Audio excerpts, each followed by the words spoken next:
how can a person in depression know where to seek or what to seek with no knowledge about it? See, when a body becomes diseased, you get to a doctor. One way of treating is probably fight the particular organism with an antibiotic, and let the medicine help you fight the infection, and you get cured.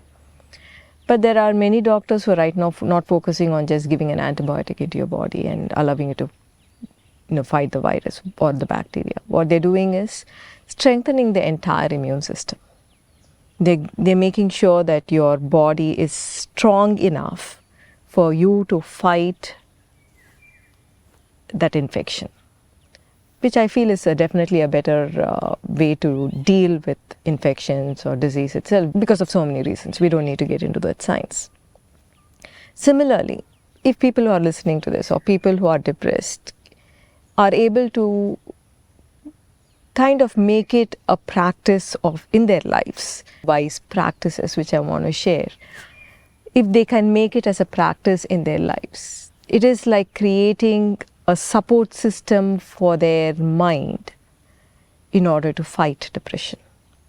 Just like how the doctors are working on the immune system in order to fight infection, these spiritual sadhanas or practices would be that support system that the mind gets in order to fight depression. That's what I would see people doing, because we need to kind of root it out of the consciousness, and we just can't kind of put a bandage around a wound and saying it's okay. We need to kind of take it out from the deepest realms of one's consciousness, and that needs to happen.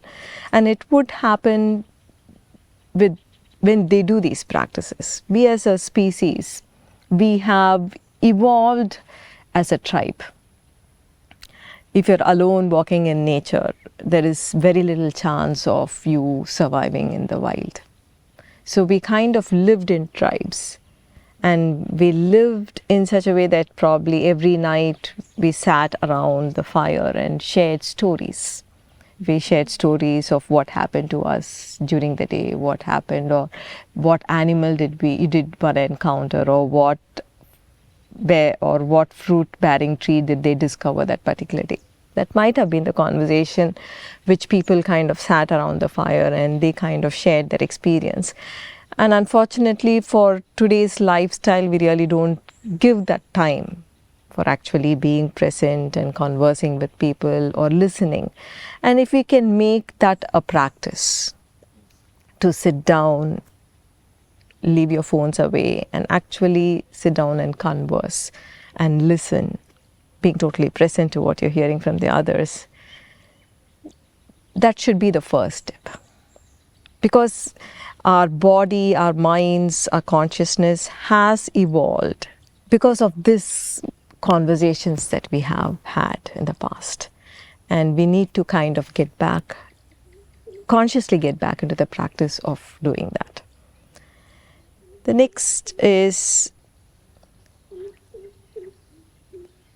this has to be a practice amidst people who are very intimate to you.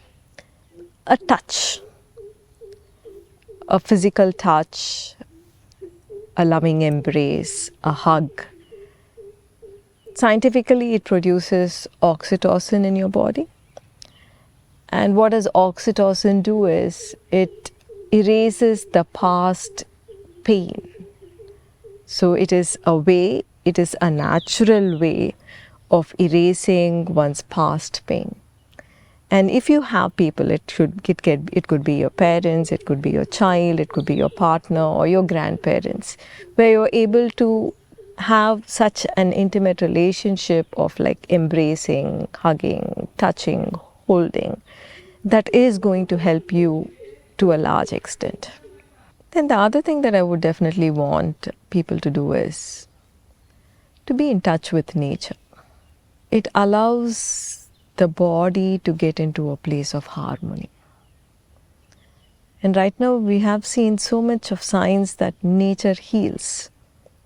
And unfortunately we have so much of nature but we live so disconnected from nature. We don't really feel or take in being part of it. We feel ourselves so being separate from it. I know of a very young child who's like 4 years old and who was diagnosed with autism, level 2 autism. And unfortunately, for most of the parents, it is about making sure that the child fits into the society at some point. So they kind of make sure that the child goes to school and, learns whatever is possible. But this child was unable to, definitely this child is not able to be part of a school environment. So what we suggested to this child was, to the parents was, let the child be. Let not your objective for the child be to be able to fit into a school and thereby assuming that the child is going to fit into the society. The parents took it in very deeply.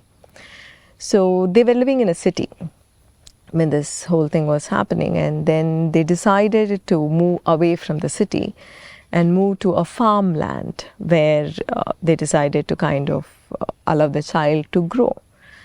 They've been in the farm for almost 2 years now.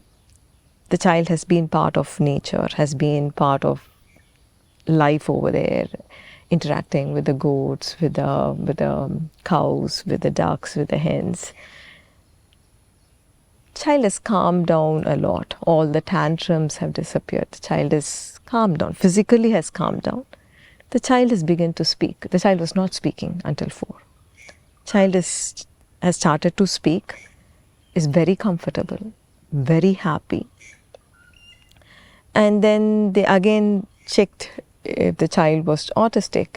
The child was not falling into the autism marker anymore. I'm sharing this for you to understand how important nature plays, the role the nature plays in healing one's mind and the body and the consciousness itself. It's incredible healing that happens. And to be part of nature is one important thing that I would want everybody to make it a part of their lifestyle. And even say if you're in a city and you really do not have an opportunity to be part of nature, make it a point to kind of observe the sun as it rises or observe the sun as it sets. You would slowly begin to move away from that huge wall of separation that you've constructed between you and nature and life itself, allowing you to have this experience of connection with nature. And it's incredibly healing.